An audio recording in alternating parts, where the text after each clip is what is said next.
Em Gálatas, capítulo 5, nós tivemos aqui o presbítero Josafá fazendo a exposição do livro de Esther, e agora nós vamos retomar, né? Você está com saudade de mim ou não? Fala a verdade. Eu preciso de um pouco de autoestima também, se não passar alguma coisa boa, né? Eu estava com saudade de vocês. Eu gosto de dar aula. E a carta aos Gálatas é a carta de alforria do cristão.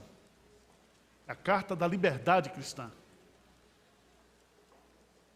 Por que Paulo escreveu essa carta?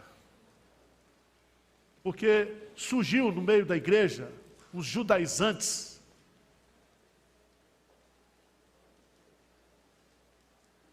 E exigia dos novos convertidos, principalmente dos gentios nossos, além da graça de Deus, a lei cerimonial. Abra sua Bíblia, por favor, lá em Atos dos Apóstolos, capítulo 15. Pra você entender, esse nome Gálatas vem de Galácia, era uma região. Foi a primeira região da viagem missionária que Paulo fez com Barnabé. E ali ele plantou muitas igrejas. E essa carta aos Gálatas é uma das primeiras cartas que Paulo escreveu. Veja lá em Atos 15. Atos 15, versículo 1. Vamos ler juntos? O que diz aí? Alguns indivíduos que desceram da Judéia ensinavam aos irmãos: se não vos circuncidardes, segundo o costume de Moisés, não podeis o quê? Aqui é sabatista. Se não guardar o sábado, você não pode ser o quê? Salvo. Se você não comer carne de porco, você não pode ser salvo. Então, por conta disso, o que está sendo feito aqui? Está acrescentando a graça de Deus à lei. É como se dissesse assim que o sacrifício de Jesus Cristo não foi suficiente e eficiente para nos dar a salvação. Precisa ainda cumprir mandamentos. Mas não é desse jeito não, tá? Se você observar bem, vamos lá para Gálatas, capítulo 1. Nós temos o Evangelho da Graça e também temos o pregador da graça libertadora. Capítulo 2, nós temos a base da liberdade, que é a justificação pela fé. Capítulo 3, nós temos exemplos, e aí começa falando de Abraão. Abraão foi justificado pela fé. Capítulo 4, nós temos a nossa filiação em Cristo. E o capítulo 5, eu coloquei como tema aqui: viva a liberdade. Vamos ver no versículo 1 aí o que diz, Gálatas 5:1. Para a liberdade foi que Cristo vos permanecei, pois, firmes, e não vos submeteis de novo a jugo de escravidão. Então preste atenção que a liberdade cristã, ela é ameaçada. Ameaçada. Ele diz: se pois Cristo nos libertou, permanecei, pois, o quê? Firmes nessa liberdade. Sabe por quê? Porque sempre, durante a história da igreja, sempre, nós fomos tentados a acrescentar alguma coisa além de Cristo, além da graça. Lembra da reforma? Os princípios da reforma? Somente a graça, somente a fé, somente o quê? Cristo. Cristo.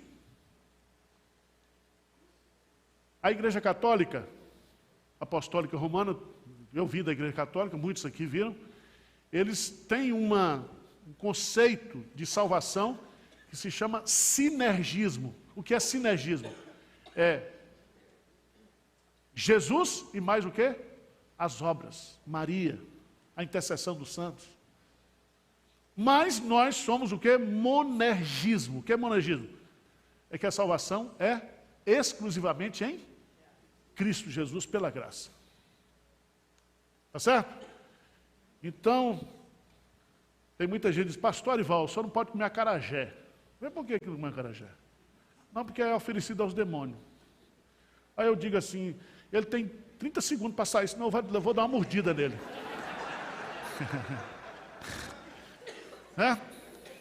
30 segundos. Você acha que comida vai alterar a sua espiritualidade? Comida. Ah, pastor, eu não como galinha cabidela porque é sangue de galinha. Traz para mim. Não tem problema, você não come. Eu dou graça e ainda como. Então preste atenção. A graça de Jesus, ela é abundante, ela é suficiente. Então se você foi liberto, conhecereis a verdade, e a verdade vos... Se, pois, o Filho vos libertar, verdadeiramente sereis o quê? Livres. Somos livres em Cristo Jesus. Então, eu já, nesses 12 primeiros versículos, eu falei aqui, na última aula, não vos submetais a nenhum tipo de escravidão, versos de 1 a 12. E versos 13 a 15, Paulo vai dar outro mandamento: não useis da liberdade para pecar, ou dar ocasião o que? A graça é tão boa, irmãos. A graça é tão maravilhosa, a graça é tão libertadora, que às vezes você pode usar a sua liberdade o que? Para pecar. E aí vem o problema do escândalo, vem a questão do amor, né? O amor. E a Bíblia diz que o amor cumpre o quê? A lei. Veja nesse texto aí, Paulo vai colocar versos de 13 a 15, porque vós, irmãos, fostes chamados à liberdade, porém não useis da liberdade para dar ocasião o quê? A carne. Sede antes servos uns dos outros pelo amor. Porque toda a lei se cumpre em um só preceito, a saber, amarás o teu próximo como a ti mesmo. Se vós, porém, vos mordeis e devorais uns aos outros, vede que não sejais mutuamente o quê? Destruídos. Então você diz assim, eu sou crente, estou salvo, sou eleito de Deus, não posso perder minha salvação, então eu vou pecar. Não, filho, não é assim não. Se você é crente, você deve viver uma vida de santidade, santificação. Se você é crente, tá certo? Pedro combate isso. Vamos lá na segunda carta de Pedro, capítulo 1. Segunda carta de Pedro.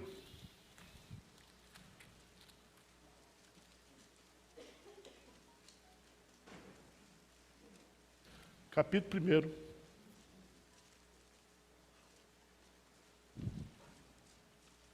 Versículo 10 e 11. Vamos ler juntos? Segunda de Pedro, capítulo 1, versos 10 e 11. O que é que diz aí?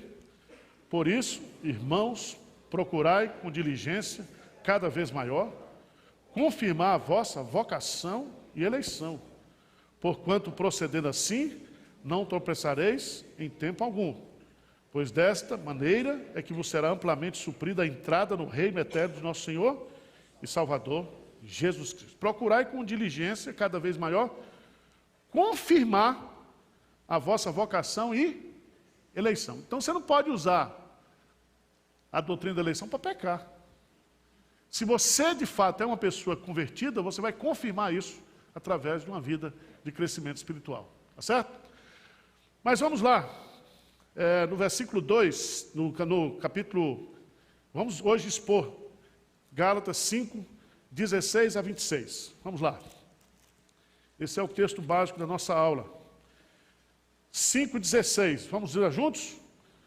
Digo, porém, andai no Espírito e jamais satisfareis a concupiscência da carne. Presta atenção que Paulo inicia aqui a segunda parte desse capítulo, revelando que o segredo, presta atenção, o segredo para desfrutarmos a plenitude da liberdade é andarmos no Espírito. Andarmos no Espírito.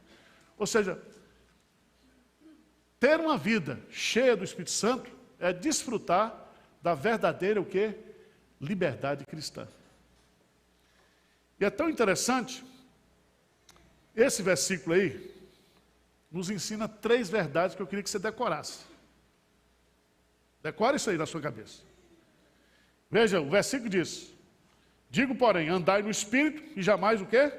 Satisfareis a concupiscência da carne. Primeiro, todo crente tem o quê?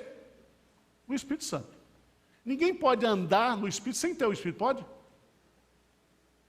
Vocês que são mais inteligentes do que eu, pode ou não? Nós só podemos andar no Espírito se nós tivermos o quê? O Espírito. Se você não tem o Espírito, você não é crente. Tá certo? Então, primeira coisa que você tem que entender é o seguinte: eu posso viver plenamente a liberdade cristã porque eu tenho o Espírito Santo. Segunda verdade que esse versículo nos ensina: todo crente é pecador e tem impulsos o quê? Para pecar. Se ele diz aqui, satisfareis a concupiscência da carne, é porque, né, a carne tem concupiscência. O que é concupiscência? Hein? Explica para mim aí, vocês que são. Significa que a nossa natureza humana, ela é inclinada para o quê? Para o pecado. Então você tem o Espírito Santo, mas você tem também o quê? Pecado. Uma natureza o quê? Pecaminosa. Terceira lição que esse versículo nos ensina: o Espírito Santo capacita o crente para vencer o que? As tentações. Vencer a carne, vencer o mundo e vencer Satanás. Somente o que? O Espírito Santo. Irmãos, nós não podemos vencer a carne com a força o quê? Da carne. Não por força, nem por violência, mas pelo meu Espírito. Você se lembra que no Antigo Testamento, Deus dava a lei, mas o povo não tinha o Espírito. No Novo Testamento, nós temos a lei, mas nós temos o quê? O Espírito. E o Espírito Santo é que cumpre a lei dentro de nós. Jesus cumpriu. Paulo coloca isso lá em Romanos, capítulo 8, versículo 1, quando ele diz: nenhuma condenação há para aquele que está em Cristo Jesus. Porque, né, a lei do Espírito da vida me libertou, me livrou da lei do pecado e da morte. Quando Ezequiel disse lá que ele escreveria no nosso coração as leis, é o Espírito Santo que está dentro de nós que cumpre a lei. Está certo? Eu e você, nós não temos força nenhuma para obedecer a Deus. Só o Espírito Santo pode fazer isso. Agora, a vitória do Espírito sobre a carne, ela precisa ser vista de três maneiras, e Paulo vai colocar aqui a partir do versículo 17. Como é que nós podemos vencer a carne? Primeiro, você tem que se conscientizar da realidade do conflito. Se você negar que não existe esse conflito dentro de você, você é doido, você é louco. Veja o que é que diz aí. Vamos ler juntos o versículo 17. O que é que diz aí?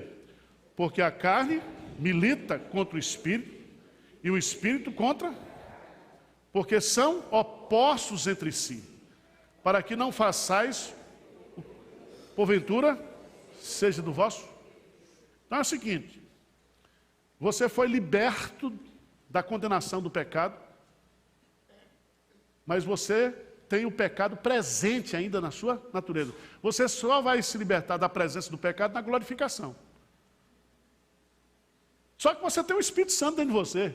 E diz aí, veja aí, a carne milita contra o Espírito. Cada um querendo fazer o quê? A sua vontade. Certo? Você tem isso dentro de você ou não? Ou só eu tenho aqui? Tem ou não? Você não sente isso não? Essa briga na cabeça, no coração? Essa luta? Todo dia, toda hora. Está aqui na igreja, está pecando. Olha que cara chato, olha fulano de tal. É assim? Vem para a igreja. Vem para a igreja. Peca. Aliás, uma coisa que a gente vai aprender que Jó nos ensina: quando os filhos de Deus se reuniram, o primeiro que chegou foi Satanás. Satanás chega primeiro na igreja. Está sentado do teu lado aí, veja aí. ele chega primeiro. E ele age no estacionamento, na hora que você entrega o carro, você já fica zangado com o diácono, já vem para cá. Aí você faltou uns 3 domingos, um irmão chega e diz, você é visitante, está vindo pela primeira vez? Você quer matar o cara. Ele não pergunta o que você tem, o que você for, né? Mas já vai dando uma... Não é assim? Vem para a igreja, a gente é tentado aqui, né? Tentado. O diabo está ao nosso o quê? Derredor, rugindo como leão. E quem disse foi Pedro. Pedro tinha experiência nesse negócio. A realidade do conflito. Esse conflito é entre 2 adversários. A carne, o desejo da natureza pecaminosa, e o espírito, a nova natureza ou a graça da regeneração. Ou seja, a carne é o que nós somos por nascimento o quê? Natural. Jesus diz, aquele que nasceu da carne é carne. Aquele que nasceu do espírito é espírito. Significa que a nossa mente, o nosso coração, dentro de nós, isso aqui é um campo de batalha. Certo? Onde o Espírito Santo está lutando contra a nossa natureza. Segunda coisa, as evidências do conflito. Cada natureza em conflito se evidencia por um tipo de comportamento. Vamos ver lá, por favor. Capítulo 5. Versículo 19. O que diz aí? Ora, as obras da carne. Então você está na carne, tá? E você está no espírito. Quais são os desejos carnais que você tem e que eu tenho? Quais são? Veja aí. Quais são? Prostituição, impureza, lascívia, idolatria, feitiçaria, inimizade, porfia, ciúmes, iras, discórdias, dissensões, facções, invejas, bebedice, glutonaria e coisas semelhantes a estas, a respeito dos quais eu vos declaro, como já outrora vos preveni, que não herdarão o reino de Deus os que tais coisas o quê? Praticam. Se depender da nossa natureza carnal, nós não vamos para o céu. Nós não podemos herdar o reino de Deus, certo? Você vê isso aí dentro de você ou não? Hein, gente? Vê ou não vê?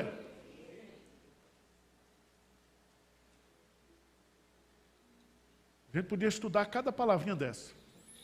Mas eu chamo a sua atenção, porque quando Paulo fala de obras aí, obras da carne, é diferente do fruto do Espírito. Obras da carne, você não precisa fazer esforço. Já é produzido naturalmente isso dentro de você. Você não precisa fazer esforço. Você não precisa fazer esforço para brigar, você quer brigar. Já é natural. Você já é invejoso de natureza, sabia disso? Invejoso, você é invejoso. Você é briguento, você é chato. Se deixar você come muito, você é glutão. Se depender de você, você bebe muito também. Nós não precisamos fazer nenhum esforço para que isso aconteça. Veja o que Jesus diz lá em Marcos capítulo 7. Vamos ver. Marcos capítulo 7. Os fariseus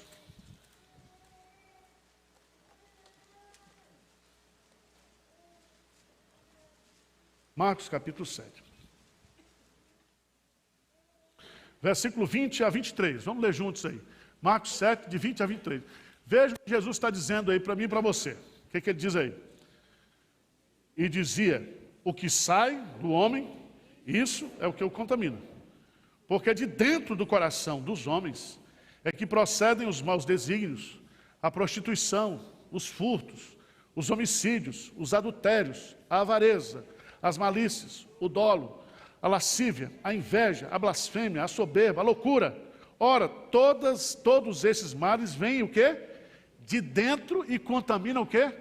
O homem. Preste atenção, você não peca. Você não é pecador porque peca, você peca porque você é pecador.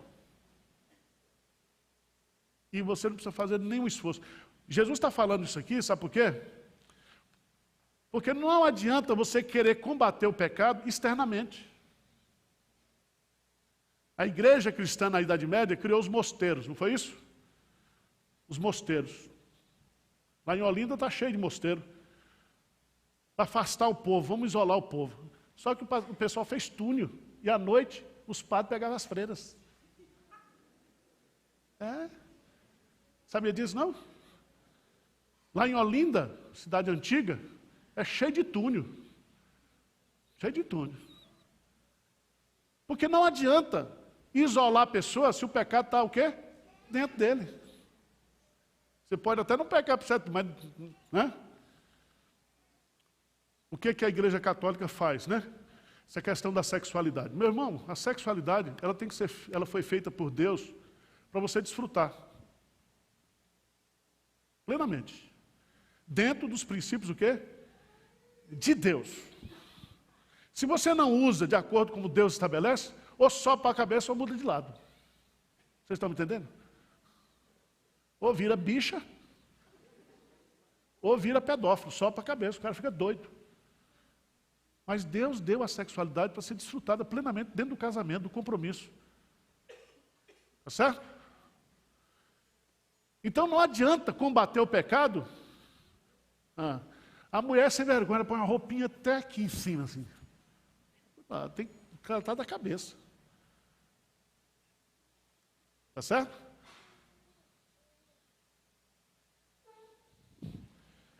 Você acha que as burcas das mulheres muçulmanas impedem elas de pecar? O que vocês acham? Porque o pecado, Jesus está dizendo que está onde? Dentro do coração. Então o Espírito Santo vai matar o pecado onde? Na raiz, no coração. É isso que o Espírito Santo vai fazer. Agora, a realidade do conflito, as evidências do conflito.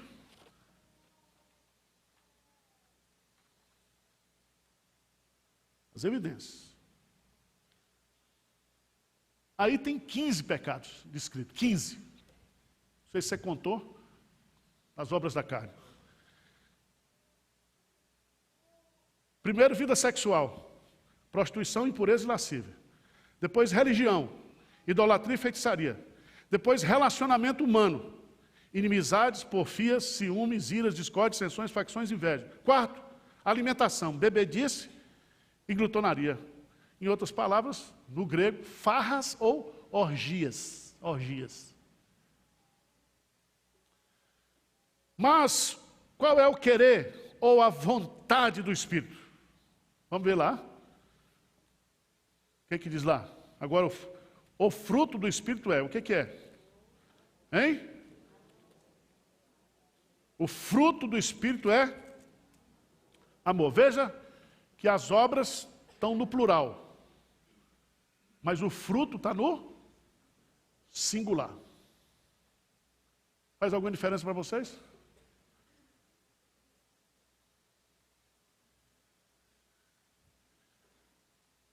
Faz ou não?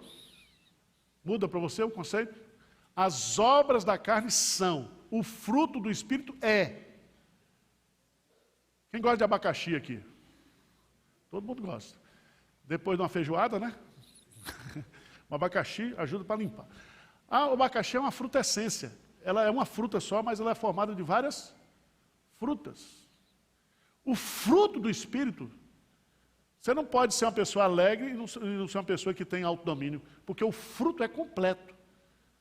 A ação completa do Espírito Santo. Os pecados da carne são individuais, mas o fruto do Espírito é coletivo. Deu para entender ou não? Vocês não estão entendendo, não. Vocês estão com cara de que não estão entendendo. Presta atenção. O fruto do Espírito. E aí eu quero chamar a sua atenção.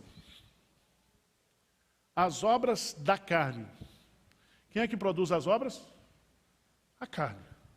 O da aí é possessão, né? Obras da carne.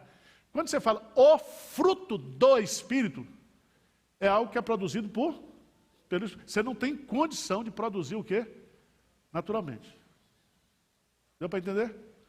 O fruto do Espírito. Significa que essas virtudes do Espírito Santo, elas são produzidas pelo Espírito. Eu não tenho. Então, hoje você diz, a partir de hoje eu vou ser um cara, né, longânimo.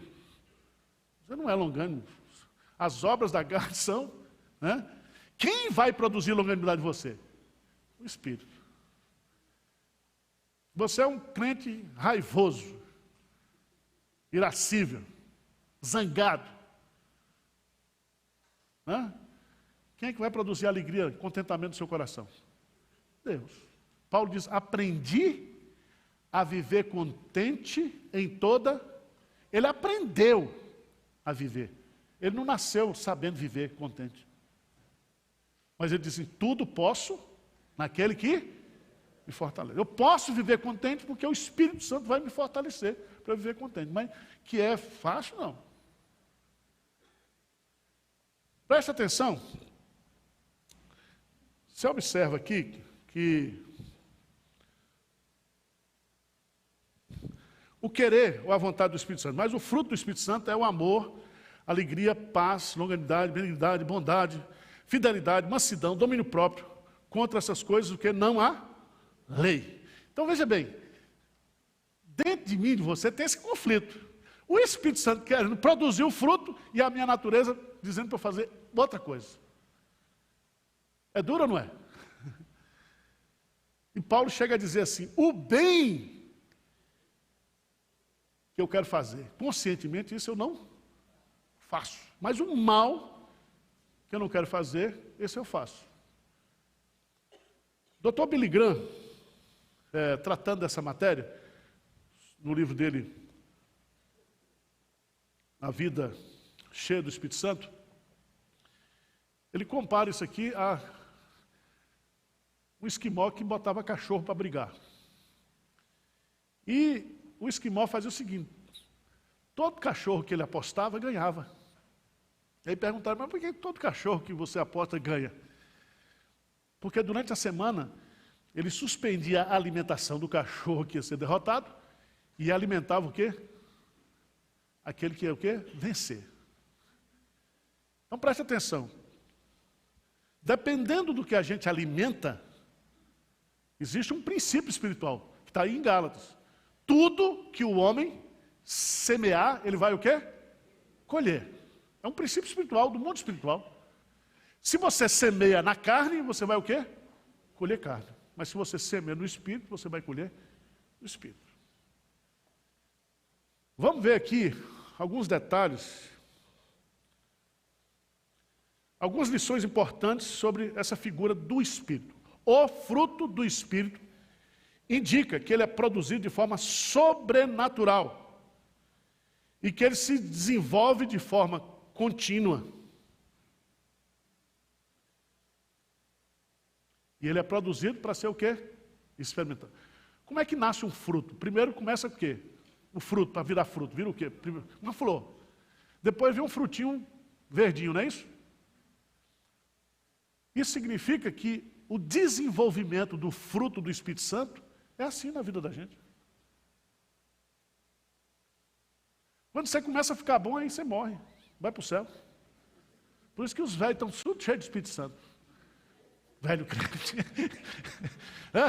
Seleciona as brigas, não quer brigar mais. Se mandar ele para a guerra, ele vai jogar dominó com o outro do outro lado. Não quer brigar mais.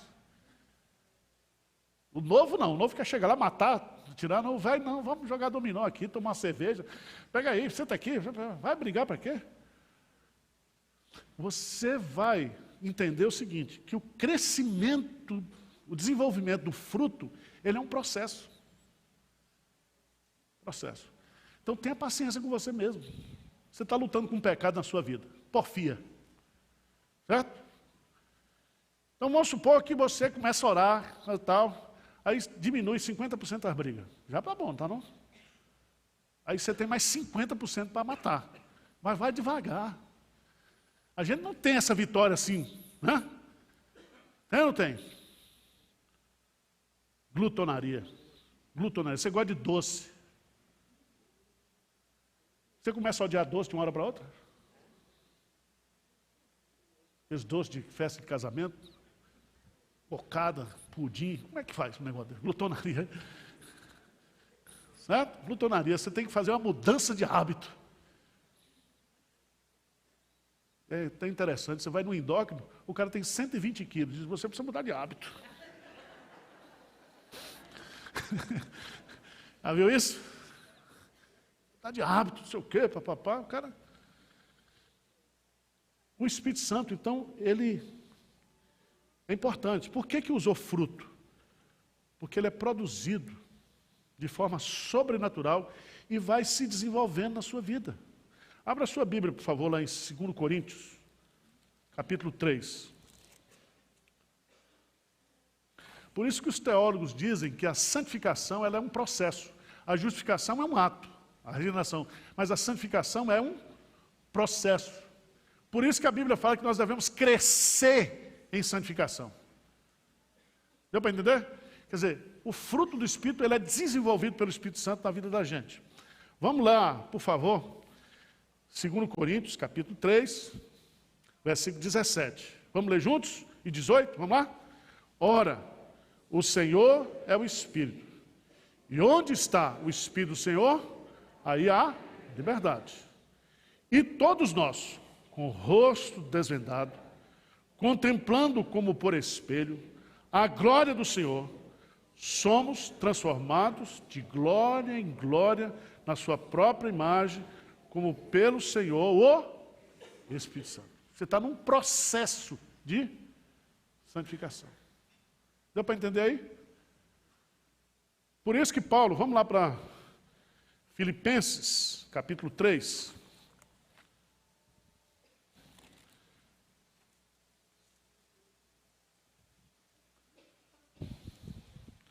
A partir do versículo 12.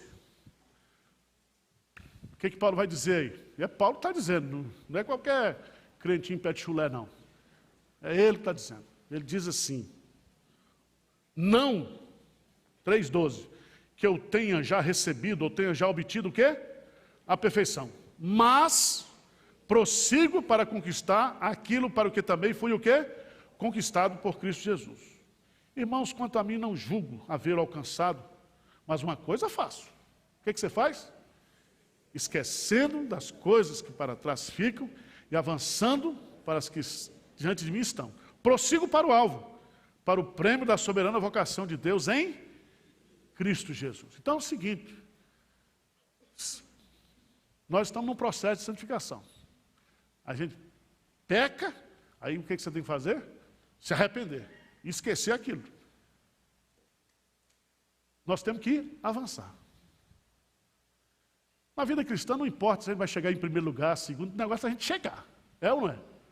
Mesmo que seja todo amarratado, todo ferido, mas nós temos que chegar. Vamos chegar. Então é um processo, é uma luta. Tem gente que peca, aí diz assim, pastor, esse pecado aí já não tem jeito não. O pecado já é pecado de estimação. Não consigo não. Também todo mundo tem seus pecadinhos, esse aqui vai ficar. Não é assim? E quando a gente peca, e a gente... Quem foi adolescente aqui que ia para o acampamento, aí tinha o cu da fogueira, era uma consagração, você chorava, não sei o quê. Chegava na segunda-feira, fazia tudo do mesmo jeito que você estava fazendo antes. Aí você ficava naquele conflito, né? Às vezes tem um pecado da vida da gente que a gente tem que entender que a gente precisa se libertar. Se nós estamos livres, nós temos que libertar, né? Lutar.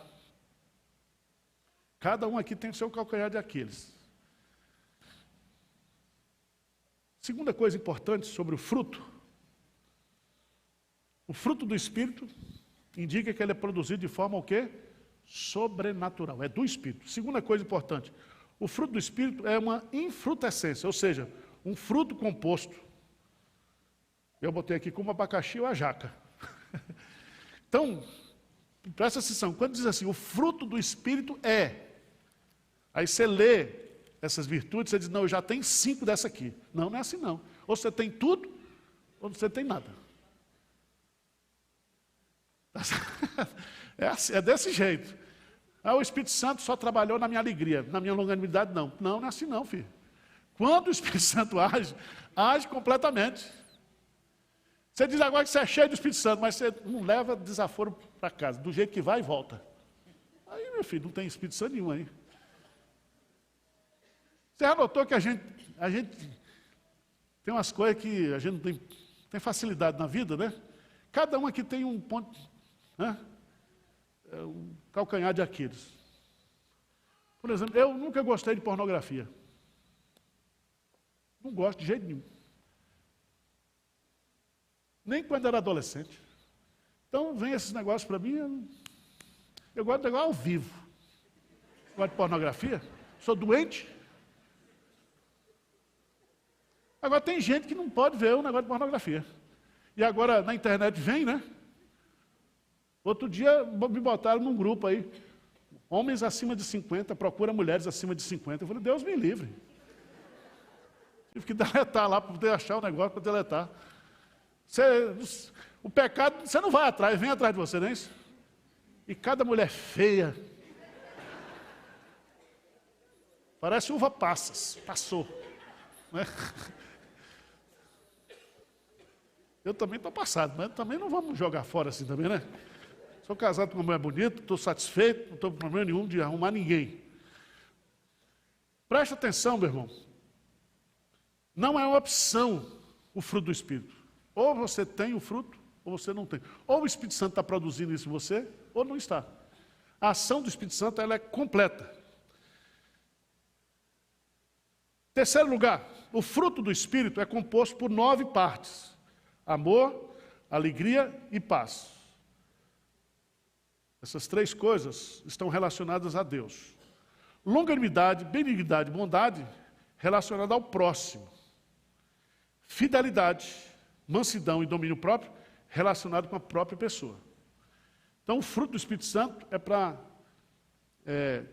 monitorar nosso relacionamento com Deus, com o próximo e conosco mesmo.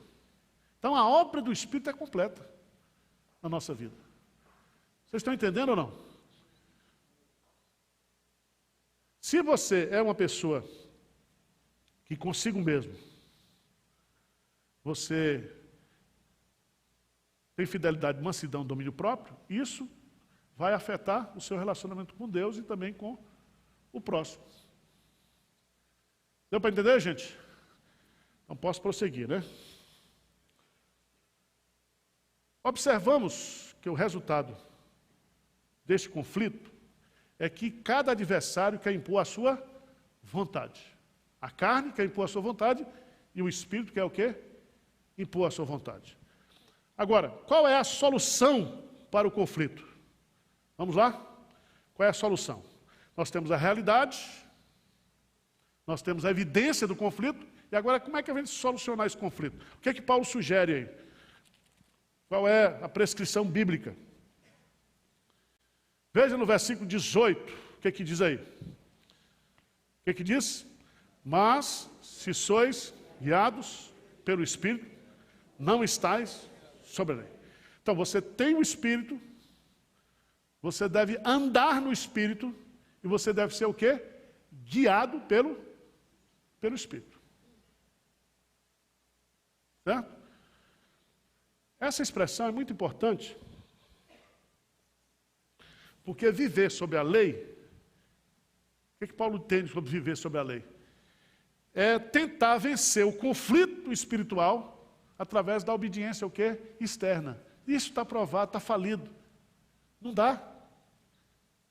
Não dá para você vencer a carne usando só a lei, porque pela lei vem o pleno conhecimento do pecado. Então você não vai conseguir vencer o conflito. Por isso que ele diz, viver sob a lei é tentar vencer o conflito espiritual através da obediência de mandamentos.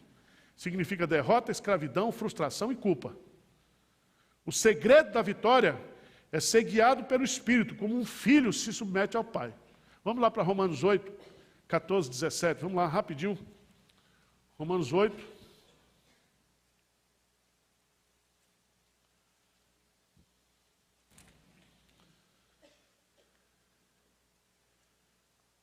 Vamos ler juntos?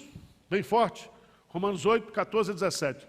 Pois todos os que são guiados pelo Espírito de Deus são filhos de Deus. Porque não recebeste o espírito de escravidão para viverdes outra vez atemorizados, mas recebeste o espírito de adoção, baseados no qual clamamos, Abba, Pai. O próprio Espírito testifica com o nosso espírito que somos filhos de Deus. Ora, se somos filhos, somos também herdeiros, herdeiros de Deus e co-herdeiros com Cristo. Se com ele sofremos, também com ele seremos glorificados.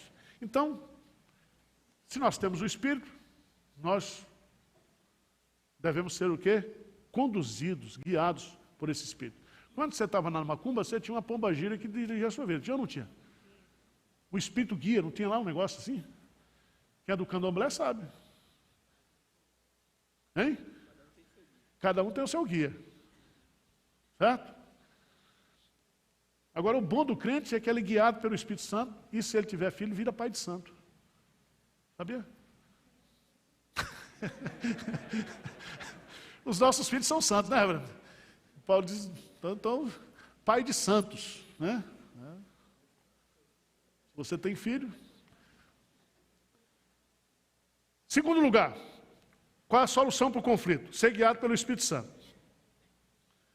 5:24, vamos ler lá, o que ele diz? Segunda coisa que ele tem que fazer. Isso aqui é um negócio difícil, tá? E os que são o quê? De Cristo Jesus, crucificaram a carne com as suas paixões e concupiscências. Quando Jesus disse assim, se alguém quiser ser meu discípulo, renuncie a si mesmo e tome o que é a sua cruz. O que é esse negócio de cruz aí? É carregar um crucifixo? Hein? O que é que a cruz significa? É símbolo de morte. Significa que você tem que matar, crucificar a sua natureza, o que é todo dia. Todo dia. Preste atenção, a oração que você fez ontem, o pecado que você venceu ontem, não significa que você vai vencer hoje. Tá certo? Por isso que a gente lê Bíblia e ora todo dia, porque a gente tem que o quê? Mortificar. Mortificar. Veja o que Paulo vai colocar, veja lá, em Gálatas capítulo, volta um pouquinho aí, capítulo 2.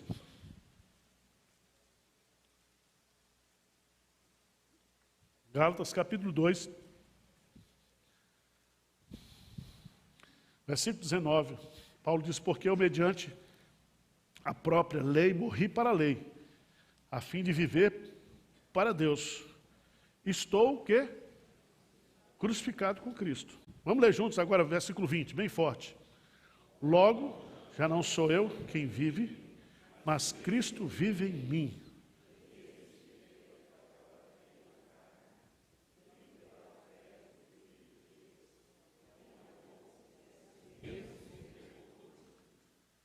Esse texto é bonito, né? Mas difícil pra caramba. Já pensou? Você chegar no prédio hoje, ser insultado pelo vizinho, aí você vai dizer para ele, já estou crucificado com Cristo.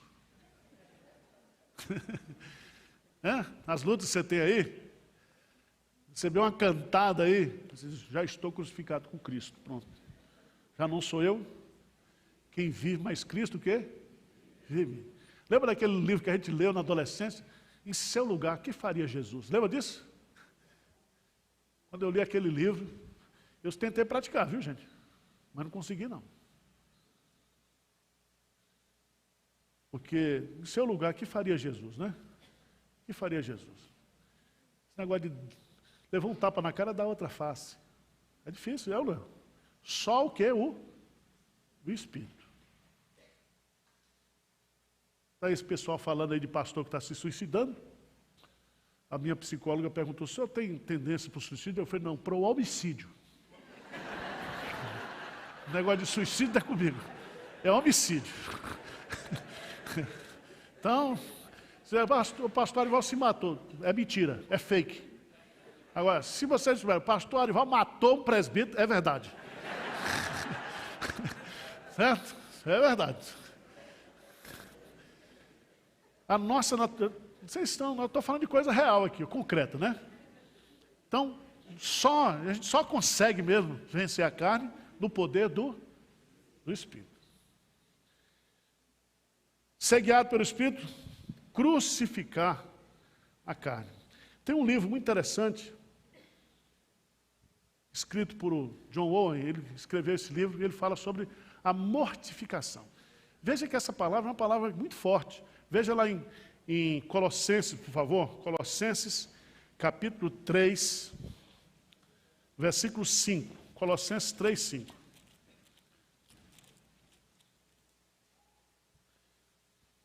O que é que diz aí? Fazei, pois, morrer a vossa o quê? Aí vem. O que é fazer morrer? É o quê? Matar. Fazer morrer. Matar. E o que vai matar a minha natureza? É o Espírito Santo. Você não consegue morrer para si mesmo se o Espírito Santo não ajudar você. É ele que mata. Agora, ser guiado pelo Espírito, crucificar a carne, a velha natureza. Terceiro e último lugar, andar no Espírito. Quero que você leia aí, né, o versículo 25. Gálatas 5, 25. O que diz aí?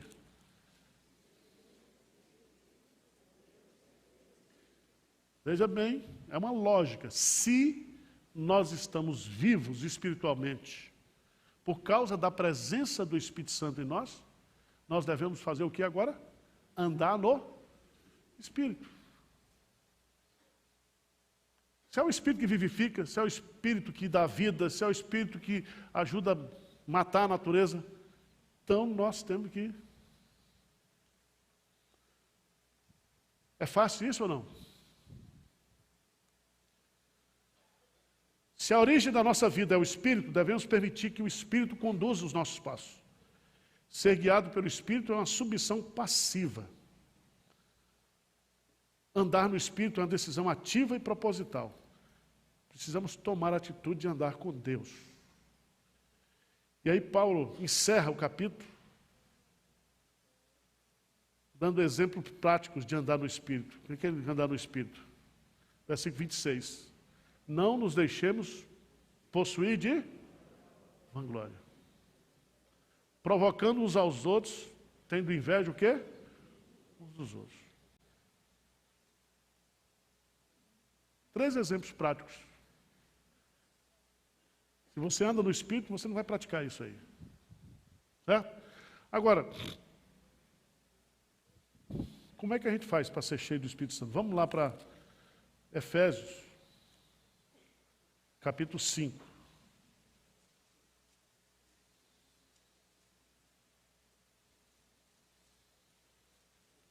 Efésios 5. Versículo 18. Não vos embriagueis com vinho, no qual há dissolução, mas o quê? Enchei-vos do Espírito. Aí, vamos pegar essa segunda parte aqui. Mas, enchei-vos. Primeiro, é um imperativo. Imperativo. Então não é uma opção. Enchei-vos do Espírito. Nós temos que ter isso como projeto de vida. Segundo, é um imperativo plural. É para todo mundo. Não é só o presbítero que tem que ser cheio do Espírito Santo, não é só o diácono, o pastor. Enchei-vos está dizendo para quem? Todos. Mas esse verbo encher aí, encher-vos do Espírito, na língua grega, está na voz passiva. O que significa isso? Significa que não sou eu que me encho do Espírito Santo. Seria fácil, né? A gente resolveria os nossos problemas. Mas Ele é que nos enche. A ideia aqui de enchei-vos é colocar-se para ser o quê? Cheio. Colocar-se para ser cheio. Como é que a gente entende isso? Romanos, capítulo 12. Paulo vai dizer lá, né? Romanos capítulo 12. Depois de dar toda a parte doutrinária da Epístola aos Romanos, que vocês estudaram aqui com o nosso mestre Hernandes, a exposição, o capítulo 12 é a parte prática. Depois de dar a doutrina até o capítulo 11, Paulo vai dar a parte prática. Ele diz aí, rogo-vos, pois, irmãos, pelas misericórdias de Deus, que apresenteis o vosso corpo por sacrifício vivo, santo e agradável a Deus, que é o vosso culto, e não vos conformeis com este século, mas transformai-vos pela renovação da vossa mente, para que experimenteis qual seja a boa, agradável e perfeita vontade de Deus. Veja que Paulo usa uma figura que vem da lei cerimonial, quando o cordeiro ou o animal era oferecido. Não era somente o sangue, mas também o quê? O corpo. Então, o espaço, né? Vamos pensar aqui, a geografia do Espírito Santo, onde é? O corpo.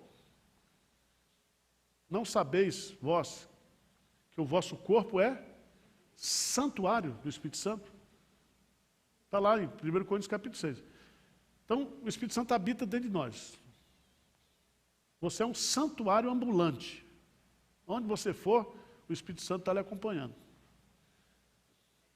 O que você tem que fazer é, na linguagem de Paulo, oferecer o seu, render-se.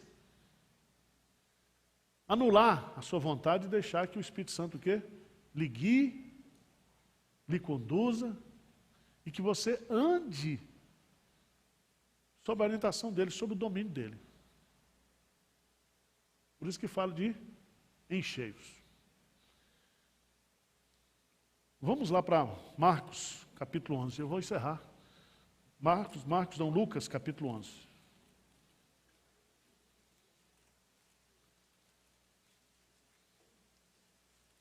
Nós presbiterianos, nós achamos que nós temos a doutrina mais certa do Espírito Santo. Porque nós já temos o Espírito Santo, recebemos o Espírito Santo no ato da regeneração. É isso? Mas a gente esquece que não para por aí. Jesus mandou a gente orar, pedindo o quê? Mais do Espírito Santo. O que é que diz Lucas capítulo 11? Vamos lá, esse capítulo preciosíssimo aqui. Versículo 9, o que é que diz? Por isso vos digo, pedi e dá-se-vos-á. Buscai, achareis, batei, pois todo o que pede recebe, o que busca encontra, e a quem bate o quê? Abrir-se-lhe-á. Agora lê comigo o versículo 13, o que é que diz? Ora, se vós, que sois maus, sabeis dar boas dádivas aos vossos filhos, quanto mais o Pai Celestial dará o Espírito Santo àqueles que lhe pediram. Você já tem o Espírito Santo, não tem? Mas nós estamos pedindo mais do Espírito Santo. A gente não ora pedindo o Espírito Santo, ora? Porque foi o cumprimento da promessa. Mas aqui no campo da oração, aqui, e eu perguntei, viu, pastor Osias, os melhores exegetas, perguntei para o Augusto Nicodemos, que é especialista em interpretação do Novo Testamento, falei, é pecado a gente orar pedindo o Espírito Santo? Ele falou, não, está aí para pedir mesmo. Você já pensou você, cheio do Espírito Santo, como é que você seria?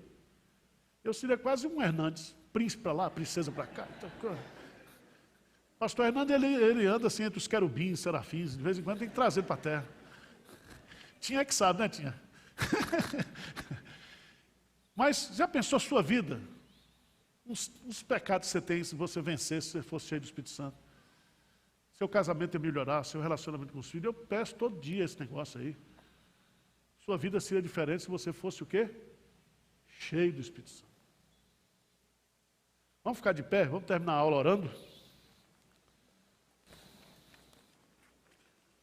O nosso precursor, o Simonton, ele coloca lá no seu diário, ele diz que ele tinha uns pecados na vida dele, que ele precisava de um batismo de fogo. Esse presbiteriano falando, viu? Batismo de fogo. Né? A gente precisaria, assim, desse negócio. Porque o fogo purifica, o fogo aquece, o fogo destrói, né? A gente tem fogo só como juízo, não, mas a Bíblia diz que Deus é fogo o quê? Consumidor. Deus é fogo. Vamos orar? Todo mundo orando aí, ora aí pedindo o Espírito Santo, vai. Senhor Deus, olha para nós aqui, Pai. O Senhor conhece todos os nossos pecados, toda a nossa luta, toda a nossa caminhada. Nós gostaríamos que o Senhor nos enchesse com o Teu Santo Espírito. Nós não sabemos o nome, se é batismo, se é revestimento de poder, se é enchimento do Espírito Santo, não importa, Senhor. Nós gostaríamos que, assim como naquele dia em Pentecostes, o Espírito Santo foi enviado por Jesus, e ele já está dentro de nós, que esse Espírito possa nos revestir, nos encher, dominar a nossa vida, e produzir em nós esse fruto maravilhoso do Espírito Santo. Faz isso, Pai. Nós estamos cansados, muitas vezes, de uma vida de derrotas, de uma vida tão tacanha do ponto de vista espiritual. Nós precisamos da plenitude, do poder, do enchimento do Espírito Santo, Pai. Que cada um aqui possa ter essa disposição, possa ser convencido pelo Espírito Santo para fazer isso. Essa é a nossa oração, no nome precioso de Jesus. Amém. Pode sentar. Vamos ter um intervalo agora para o culto das 11h.